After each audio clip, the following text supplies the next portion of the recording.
Ang Light of Truth Ministry po bumabati po this morning ng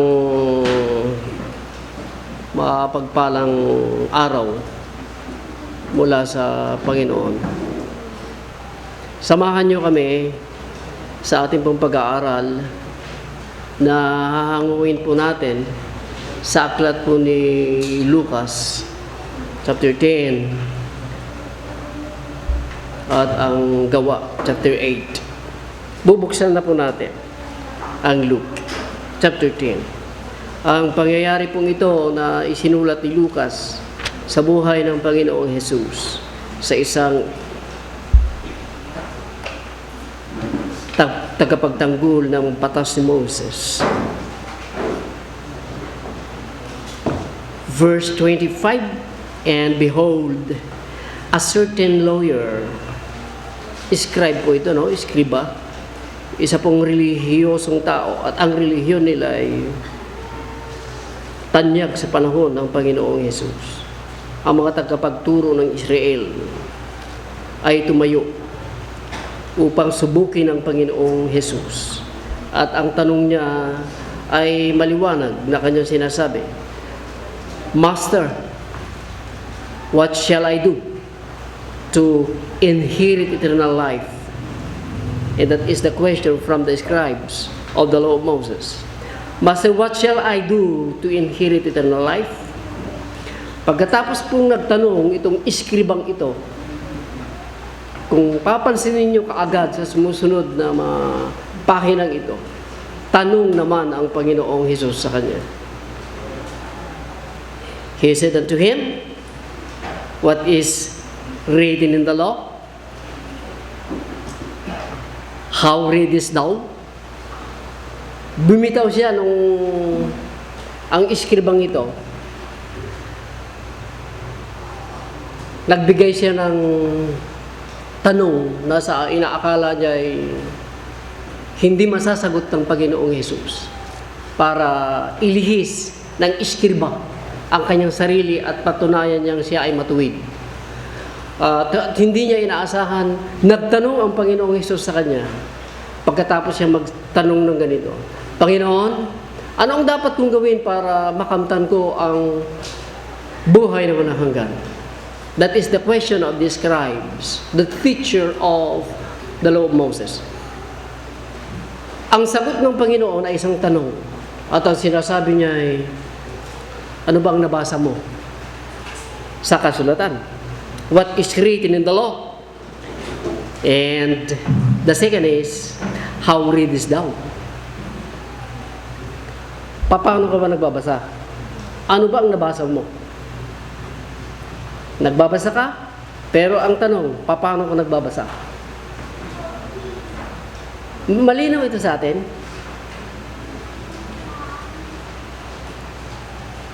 Kung minsan nga ang Diyos, pagka nagtatanong tayo, hindi natin namamalayan, nagtatanong ang Diyos sa atin. Hinihintay natin ang kanyang sagot, medyo matagal. Dahil yung sagot natin minsan ay napakatagal. Ang sagot natin minsan ay hindi tama. Panginoon, paano ako magkaroon ng buhay na walang hanggan? That is the question. Ang tanong ng Panginoon, ano ba ang nabasa mo sa batas? At kung sakaling sasagot ako, siyempre ito ang aking nabasa. At kung tatanong ang Panginoon, sasagot ulit, paano mo yan binabasa? Naiintindihan niya ako? Lalo na po sa ating mga visitors po ngayon, magandang umaga po. In the book of Acts, Gawa po ito. Sa Gawa. Chapter 8. Para malinaw po, ito yung pangyayari sa buhay ng isang tagapagturo at preacher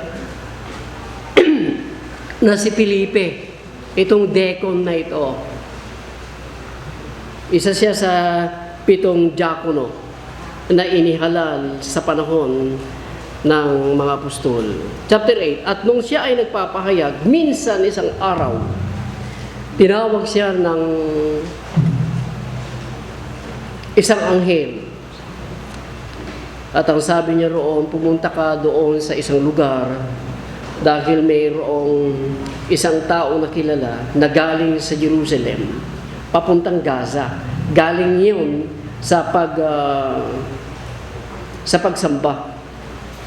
At yung eunuch na ito, nung pauwi na, nakasakay sa kanyang karwahe, nagbabasa siya sa aklat ni Isaiah. At ang kanyang nababasa ay ang tungkol sa Panginoon nung siya ay naghihirap hanggang sa mamatay. At hindi naiintindihan ng eunuch na ito yung kanyang binabasa. Kaya ang tanong ni Felipe, anong verse ang binigay natin? 30.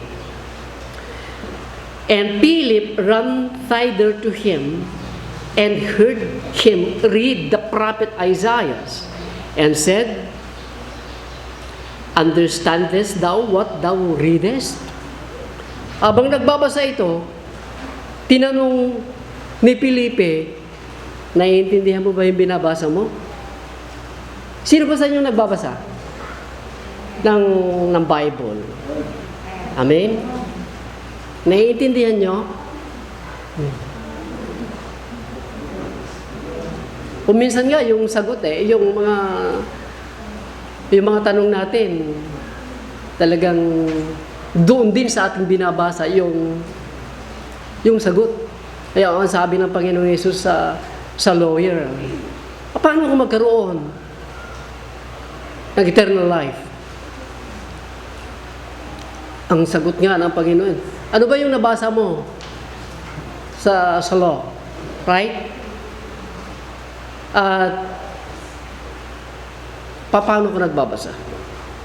Sa mga sagot ng ito ng Panginoong Yesus sa pangyayari sa buhay ni Felipe, ini-expect talaga ng Diyos na magbasa tayo sa Bible. Okay ba? Hindi ito mahirap intindihin. Ine-expect ng Diyos ang lahat ng tao na magbasa ng Bible. Paano ba ako magkaroon ng buhay na walang hanggan? Sagot, ano ba yung nabasa mo? Nakasalalay yung eternal life doon sa ating nababasa na salita ng Diyos. At yung kung paano tayo umintindi doon sa ating nababasa. Sa secular po, mahalaga kung tayo po ay nag-i-study, kung gusto nating tapusin ang ating mga courses ng may tagumpay, yung pagbabasa at saka yung mga guro po rito, ano ba yung kasama ng pagbabasa? Tama yung reading with comprehension, understanding. Dahil pagka nagbabasa ka na hindi mo naman naiintindihan, wala rin patutunguhan ito, brethren. Ini-expect ito ng Diyos na ang bawat tao magbasa at intindihin ang binabasa. Magbasa at intindihin. Reading with comprehension.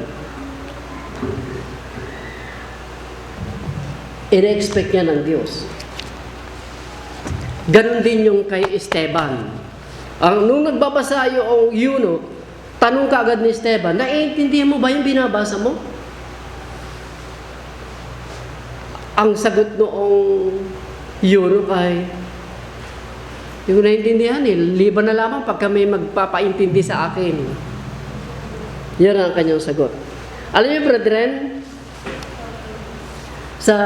malaki po yung naitutulong sa buhay natin na isang tao na lang ang sasabihin ko, hindi isang Kristiyano. Isang tao, mananampalataya at hindi mananampalataya, malaki po ang naibibigay sa buhay ng isang tao kung siya ay nagbabasa at saka iniintindi. Dahil noong unang panahon, nung tayo ay hindi paligtas, mayroon tayong relihiyon na ating inilalaban. We are believing that one day, we receive eternal life. Amen? Pero yung mga pinapag-asa natin noon ay hindi naman pala totoo. Saka lang natin nalaman ng pagiging isang mananamba sa espiritu at katotohanan ay hindi pwedeng isang tabi ito sapagkat ito ang kaagibat ng ating tunay na kaligtasan na ating pinapag-asa. Di ba galing tayo sa isang relihiyon na hindi natin binibigyan ito ng pansin. Di ba? Malaki po yan, kaya yun ang tanong ng Panginoon doon sa isang iskriba. Tanyag na relihiyon ng kanyang kinaroroonan. Dahil kung hindi talaga tayo nagbabasa at hindi natin iniintindi, magbasa at intindihin. Pakisulat na lamang ito. Nakasalalay ang patuloy nating kaligtasan dito, brethren. Dahil pagka hindi tayo nagbasa at hindi natin iniintindi, nakaamba ang pagkahamak doon sa kaligtasan na minsan ay natanggap na natin. Ito yung magpapatuloy na kasiguraduhan doon sa ibinigay ng Diyos na kaligtasan na nasa atin. Nasa panganib ang isang tao pag hindi ito nagagawa ang magbasa at intindihin ang binabasa. Kung tayo ay nagbabasa at iniintindi natin, pwede nating itong i-check. Ito ang maganda dito. I-check natin kung yung ating naririnig, kung ito ay totoo o hindi. Basahin ko yung isang bagay. Pagka tayo ay nagbabasa at iniintindi natin, pwede nating i-check yung naririnig natin kung tama o hindi. Kasalanan nyo, kung hindi kayo nagbabasa at hindi nyo iniintindi ang inyong binabasa, pagka nagsasalita po ako rito, at pareho tayong pupunta sa impyerno, kasalanan na ninyo yan. Siyempre, kasalanan ko rin. Ngunit, kung kayo ay nagbabasa at iniintindi nyo, pwede nyo i-check ito kung tama o hindi. As I said, nakasalalay ang kaligtasan nating tuloy-tuloy sa Diyos. Sa pagbabasa natin at sa inuunawa natin siya. Let me read. Merong pagkakataon nung si Paul at Barnabas ay nag-preach sa isang lugar.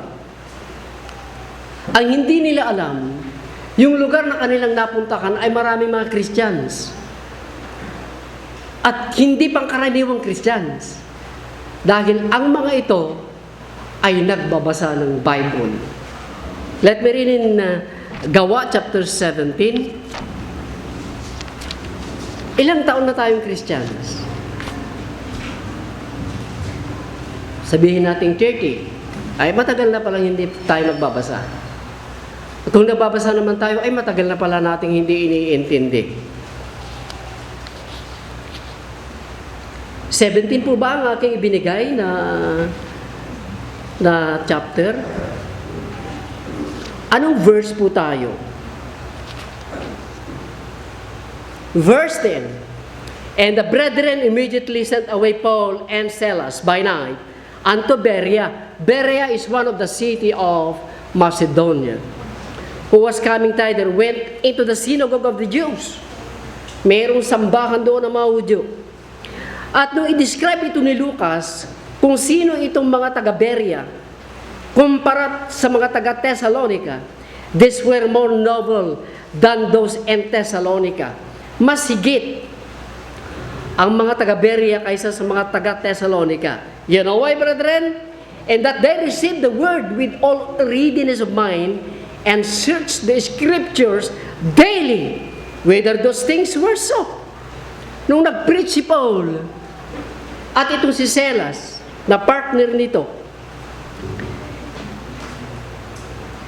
hindi maitanggi na medyo kinabahan. Kung ako si Pablo at ang kanyang kasama, kakabahan din ako. Dahil ang hindi ko alam, ang Bereans ay everyday nagre-read ng scriptures. At nung marinig nila itong preaching ni Paul with his companion, sinasala nila ito kung totoo. This 11, these were more noble than those in Thessalonica.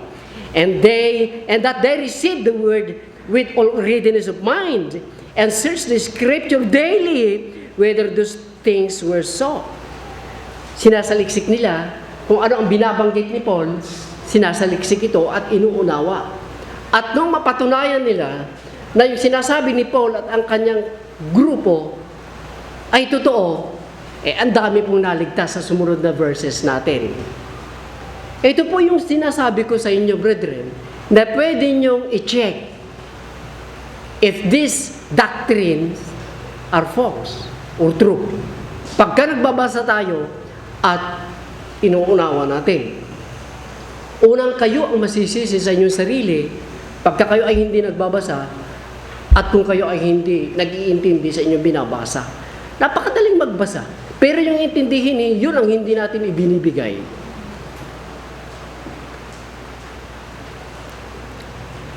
Pagka hindi tayo nagbabasa at hindi tayo umiintindi doon sa ating binabasa, mag-a-arrive tayo o pupunta tayo sa isang point o terminal doon. Isasandal natin ang ating paniniwala sa hindi ito totoong galing sa Diyos na paniniwala. Minsan nga noong na-encounter ng Panginoong Hesus ang grupo ng, nakalimutan ko kung anong grupo ito, Sadduceo na relihiyon. At ang kanilang paniniwala ay walang pagkabuhay na maguli ang mga patay. Pero ang sinasabi ng Panginoong Hesus, mistake kayo yan sa inyong doctrine.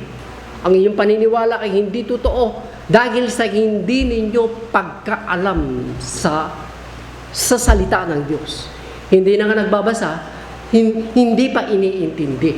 Sa 22 yan ng Matthew, malaking mistake. 22 chapters, 29 and 31 verses. Malinaw yung sinasabi ng Panginoon na mailalagay ang iyong paniniwala doon sa napakarupok na katuruan na kailanman ay hindi mo na ito aasahan pa na masasandalan mo one day pagdating ng paghuhukom ng Diyos.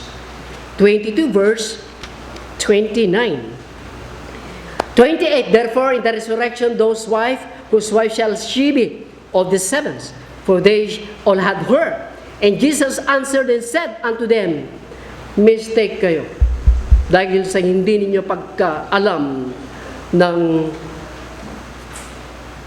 scriptures, Old Testament. At kung matapos na ang mga apostol, mayroon niyang New Testament. Malaki po yung nakaambang panganib sa buhay ng tao. Sa mga mananampalataya, isasandal natin o maaaring ito ang ating yayakapin na mga paniniwala na hindi ito kailanman itinuro ng mga prophets, ng mga apostol at ang mga lingkod ng Diyos sa ngayon pagka hindi tayo nagbabasa nito at hindi natin iniintindi ito. Napakasimpleng message, pero ito yung napakalaking problema ng mga mananampalataya.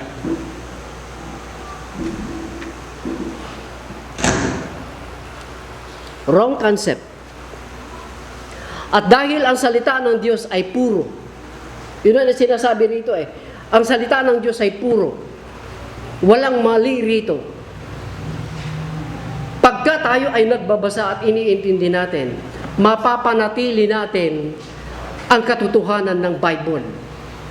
Pero pagka hindi tayo nagbabasa at hindi natin iniintindi ito, brethren, ang salita ng Diyos maaapektuhan sa buhay natin. Kahit sasabihin natin puro ito, hindi ito mangyayari. Dahil unang-unang hahakbang dito para mapatunayan natin na ang Bible ay patungo na doon sa hindi totoong landas, ay tayo ang susundin nito. Oo kami, pangalawa ay kayo. Kung hindi kayo nagbabasa, hindi natin mapapanatiling totoo ito. Dahil maraming mga preachers, especially Islam, wala na yung fight namin Hinihintay ko yung war. Wala. Gusto niya pupunta ako sa Maynila. Alam niya hindi ko kaya. Pwede naman sa online, right? Pero wala na. Dahil ang iniisip niya kasi yung gagamitin niyang scriptures, kahit sa Quran o kahit sa Bible, yun din ang gagamitin ko para pabulaanan ko na si Muhammad ay hindi totoong propeta. Lamang siya dahil ang gagamitin ko ay yung gagamitin niya. Sinasabi nga ng Panginoong Hesus ay, kung mahal niyo ako, ingatan niyo ito. If you love me, keep. Right? Keep. Alam niyo yung salitang keep? Ingatan natin. Ipinagkatiwala ng Diyos sa mga prophets, sa mga apostol, at sa mga forefathers natin na ingatan ito dahil maraming mga tao ang magtatangka na ito ay ilihis. Yung katotohanan na nandito ay maililihis nila. Kaya nasa atin pa rin ang susi para ito ay mapanatiling totoo. Sabi nga ng Diyos kay Joshua, verse 5, 6, 7, chapter 1 ng Joshua, huwag kang lilihis dito sa left. Huwag kang lilihis sa right. Diretso ka lang, Joshua, to obey this law that I have given to my servant Moses. Huwag kang kakanan. Huwag kang pumunta sa left. Tuparin mo kung ano yung nandyan. Diba yun yung utos ng Panginoon Hesus sa mga apostol? Sa mga leaders na ito? Protektahan nyo ang salita ng Diyos. Ang Light of Truth Ministry is one. Ito yung kanyang aim. Di ba ito yung kanyang mission na nakalagay? Maalala nyo? Yung protektahan ito. Itong Bible. Kasi marami siyang kaaway. Isa tayo sa susi para mapanatili natin ito. Pagka nagbabasa tayo, iniintindi natin ang ating binabasa. Pagka hindi natin iniintindi ang ating binabasa at tuluyan ng hindi tayo talaga nagbabasa, yung blameless life mawawala na rin. You know what I mean. Ang kabanalan na gusto ng Diyos na marating natin ay hindi na ito mangyayari. Pagka hindi tayo nagbabasa at pagka hindi natin iniintindi ang ating binabasa, wala na. Alam naman natin, brethren, na yung perfection na gusto ng Diyos sa atin, ang doctrine natin, may perfection, ano? May taong perfect. Napakarami dito sa banal na kasulatan. Dating nga ron, awis na Apo Jesus, hindi nag-preach sa chapter 5, doon sa Mount Olive. Maging perfect kayo katulad ng Ama na nasa langit. Amen? Yun sana yung, meron kong hinihintay na visitors, liban yung mga visitors natin. Sabi ko sa Diyos, may hinihintay akong bisita. At naghihintay yung message para sa Kanya. Kung sakasakaling maghintay ko siya, babawiin ko yung message natin. Sana. Pero wala pa naman. O di, diyan muna siya. Yung mensahe na ito. Yung pagiging isa nating walang kapintasang iglesia, ang hangad ng Panginoong Hesus. Sa Ephesians ba sa? Ephesians chapter 5, 25, 26, 27. Yun ang layunin ng salita ng Diyos na iniintindi natin. Yung maging wala tayong kapintasan. Yun ang gusto ko sa Light of Truth Ministry at sa ibang churches, ang takbuhin natin yung wala tayong kapintasan sapagkat ang salita ng Panginoon ay puro, aktibo ito at makapangyarihan, kaya niya itong gawin sa ating buhay ito.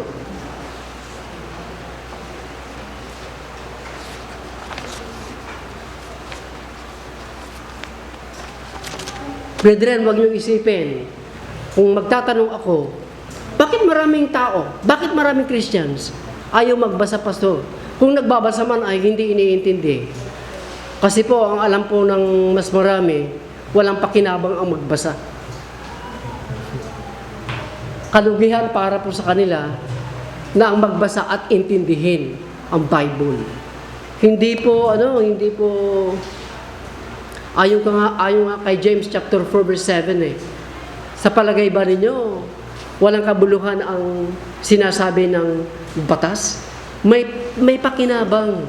Chapter 4 verse 5 ng James. Dahil ang alam ng maraming tao, kasama na rin ang mga mananampalataya, ang alam kasi nila, wala kang makukuhang maganda rito. Pero hindi eh. Talagang ito yung bagay, ito yung aklat na ang kaluluwa mo ma-convert. Yung conversion ng kaluluwa ay dito lang natin makikita. Mag-iiba ang kaluluwa mo.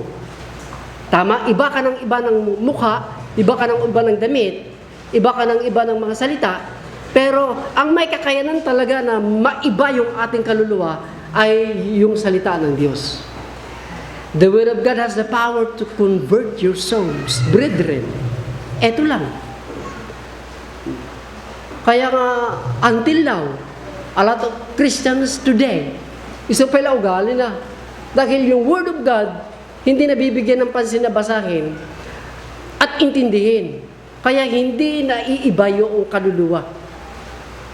Kaluluwa, ang pag-asa niya ay ang salita ng Diyos para maiba siya dito sa daigdig.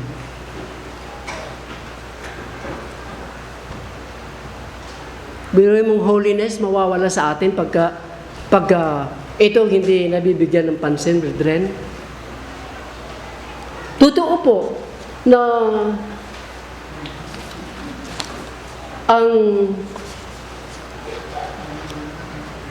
ang salita ng Diyos ay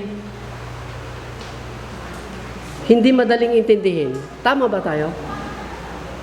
Yun ang isa sa mga dahilan kung bakit maraming mga tao ang hindi nagbabasa. Christians hindi nagbabasa at talagang hindi iniintindi. Dahil ang totoo niyan, ang Bible ay hindi madaling intindihin. Bakit kaya, pastor? Merong ang nagtanong na tao sa isang pastor na sabi niya, bakit magkaiba-iba ang mga isang Biblia, nagkakaiba-iba ang mga eksplanasyon, tama? Isa yung Bible pero magkakaiba-iba ang eksplanasyon. Ito ay dahil sa hindi talaga madali na intindihin ang Bible. Hindi katulad yan ng mga textbooks natin sa schools, ang dali. Nagtapos din po ako at na-compare ko ito doon sa mga literatures, mga textbooks. Hindi ko maikumpara kung anong hirap meron nito doon sa aking natapos na pag-aaral. Bakit kaya, pastor, ang hirap niyan? Ang liit-liit. Kasi, una sa lahat, para malaman natin, ang sagot niya ng isang pastor kung bakit magkakaiba-iba ang mga pagkaintindi, yung mga interpretasyon. Sabi niya kasi, hindi kasi lahat ng pastor tinawag. Totoo naman, ano? Totoo yun. Hindi lahat ng pastor tinawag. Kaya pagka nag-preach, pagka nagturo, ay iba. Di ba? Totoo naman yan. At ang sabi niya, isa pa, ang demonyo kasi ay isa sa mga dahilan. Totoo naman yan, ano? Makita niyo sa Garden ng Eden, ang sabi ng Diyos, mamatay kayo riyan. Tapos sabi niya, hindi kayo mamamatay. Pero mong alabok ka, magiging Diyos ka. Pero isa sa mga, yung hinihintay ko doon sa pastor, na ito naman ay napaka-literal na dahilan. Alam niyo kung bakit, brethren? Ang Bible kasi binigay doon sa napakalayo ng panahon. Hindi ibinigay sa ating panahon. Napakaraming taon na ang nilakbay ng Bible. At dahil sa napakalayo ng panahon ng kanyang nalakbay, at ngayon ay nasa atin, isa ito sa dahilan kung bakit ang Bible ay napakahirap intindihin. Pangalawa, hindi talaga sa atin ito naka-address. Hindi ito ibinigay sa atin. Ibinigay ito sa Thessalonica, right? Ibinigay sa Corinthians. Ibinigay sa mga Hudyo. Ngayon nabuo ito. Isa sa maghirap ay hindi talaga sa atin naka-address. Ngunit ang mga ito ay para sa lahat dahil kabanalan nito. Sana man nakukuha niyo ako, naibigay sa kanila, pero sa atin lahat ito. At higit na naiintindihan nila noon dahil sa kanilang panahon na napakalapit.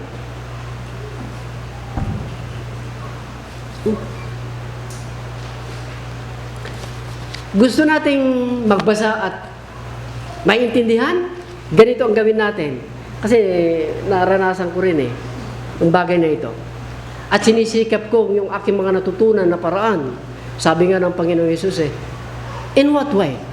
Sa anong paraan mo binabasa ang Bible? Ang Scriptures. Hindi na sumagot yung iskriba. Ang sinagot na lamang niya ay yung, ano ba ang nabasa mo? Ang sabi ng Panginoong Hesus ganito, love your God with all your heart, with all your soul. Yun lang. Pero yung way na siya ay magbasa, hindi na sumagot. At sagutin natin ito kahit papano. Kung paano tayo umintindi noong Bible. Mahirap intindihin, pero hindi po sinasabi na hindi maintindihan. Tama tayo? Hindi sinasabi na hindi maintindihan. Mahirap lang intindihin ito.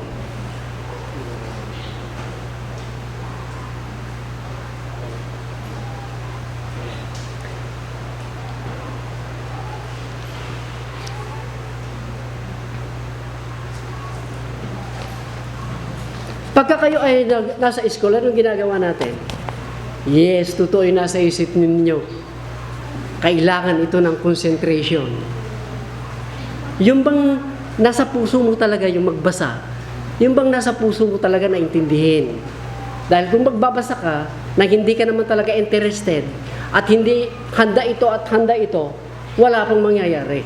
Kailangan concentrated tayo, kailangan bukas ang ating puso, pagka binabasa natin. Yung tangka ng ating puso ay gusto nating intindihin ito. Pero pagka wala ang mga bagay na ito, walang mangyayari. Kailangan po natin ay yung bagay na sinasabi ko. Kung paano natin gustong basahin ito, siyempre gusto rin nating maintindihan ito. Right? Kaya kung nagbigay ng prophecy ang Panginoon sa huling araw, doon sa 7 years Great Tribulation, binitawan niya sa mga apostol yung aklat ni Propeta Daniel sa 25 ng Matthew verse 14. 15. Ang sinasabi niya, pagka binabasa nyo ang aklat ni Propeta Daniel, sapagkat ito yung 7 years Great Tribulation, yung bang 7 taong propesiya na darating dito sa daigdig na walang pangalawang kahirapan. Ito ay napakahirap na 7 taon. Walang maikakambing na panahon. At ang sabi ng Panginoong Hesus sa kanila, sa mga apostol, na pagka binabasa nila ito, yung propesiya na kay Daniel, kailangan ito ng unawa.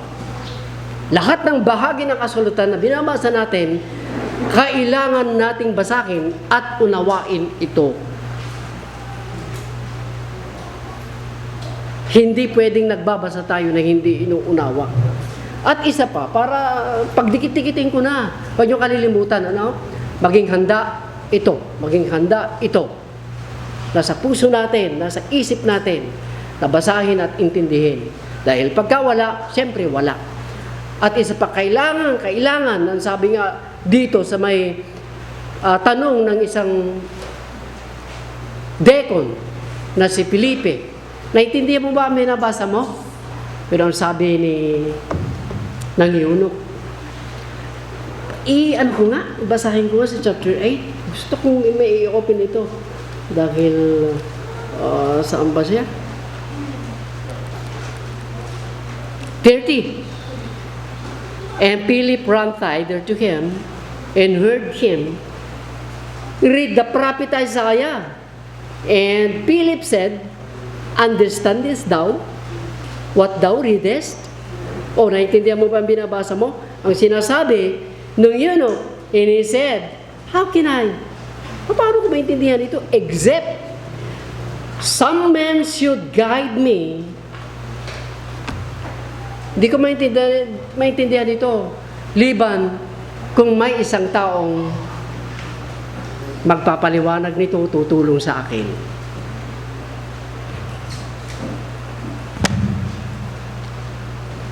Okay ba? Minsan, pagka may cellphone tayo, naghahanap tayo ng tao na magtuturo sa atin kung paano tayo hahawak ng cellphone, kung paano mag-ooperate ito ng maayos. Turuan mo nga ako. Ano ito? Ito? Paano mag-open? Ito? Tapos, pagkatapos nito, ito rin. Kung ano ay, sa pagka mag-video na ako ay, nung ganito, yung ganyan, ano naman ang o-open ko. Uri awang kalid mo na dumaparwaram. Anya lakit tikina adik na muti. Kung sa cellphone, naghahanap kayo ng tao na bihasa para mai-open lang yung cellphone. Para magamit nyo ito ng may kabihasahan. Bakit pagdating dito sa Biblia, tanungan ni Felipe, naiintindihan mo ba yung binabasa mo? Talaga namang inamin ng eunuch, kahit mahusay siya at may hawak siyang kapangyarihan nung reyna ng Ethiopian, sabi niya, hindi ko maintindihan. Liban na lamang pagka merong tutulong sa akin. Pagka Bible, pagka hindi mo na naintindihan, mati, kung mga dagos, hindi mo naisip na, salud-sudat mang kini, pastor. Di na pa'y kuna. Mas napatpatag pa dadya i-open na nga cellphone na nga kabarber. Tapno ba i-open na pero dito sa hindi niya naiintindihan, ayaw niya dahil ayaw niyang maintindihan. Huwag po kayong masasaktan at saka dapat masaktan na rin kayo dahil sanay na kayo na nasasaktan. Di bali masaktan basta masunod yung gusto. Di ba ganun yan? Oo. Ang tagal-tagal na wala kang Bible. Ang dinidesign mo, cellphone. Oh. Open ka ng open to sa cellphone. Ang tagal naman ang close ang Bible. Diba? Di ba nakakahiya yun? 24 hours ang cellphone, 24 hours din yung Bible close. Wala na. Gusto nga sabi ko, ilan yung may mga nagbigay pa sa akin ng Bible, ito. Ayan, pangpalpit lang yan. Tapos pagka nagbibiyahe po ako, 3 Bible ang nasa Bible ko. Ay, sa bag ko, yan. Kasi ready ako. Yung kung anong tatanungin, sige. Alam man nila, may diskumpiyado sila sa bag ko Chine-check yun sa SM. Banal pala na aklat. Walang ibang laman yan. Kundi ang 3 Bible. Kung kaya nga ito ilalagay ko pa Daytuin ti dadagsin ti biyag ko. 30 lati kilos ko, 40 dato.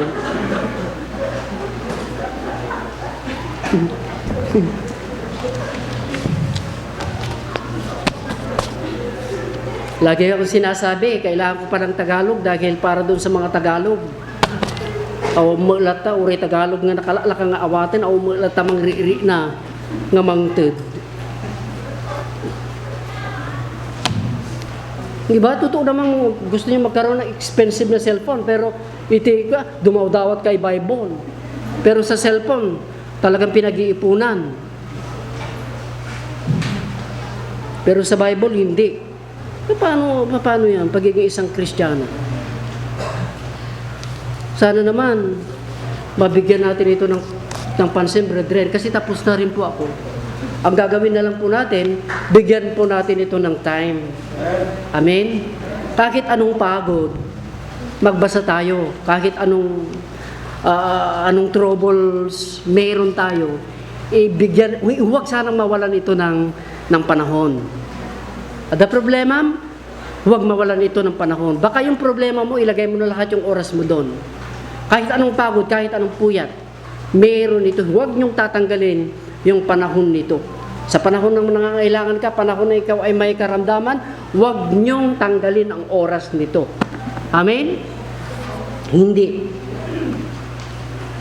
Dahil sa dito, pagka binabasa natin at iniintindi, hindi mapapag-alinlanganan, darating yung promises ng Diyos sa atin. At hindi rin mapapag-alinlanganan, yung promises natin sa Diyos, darating din sa Kanya. Ang gusto lang kasi natin, yung promises ng Diyos darating sa atin. Yung promise mo sa Diyos, hindi na dumarating.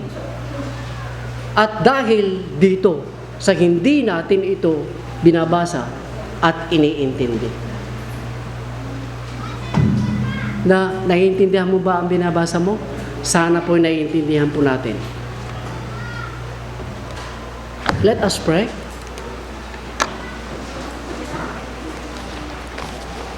O banal na Diyos at makapangyarihan po sa lahat, tanggapin mo po ang aming pagsamba sa araw na ito.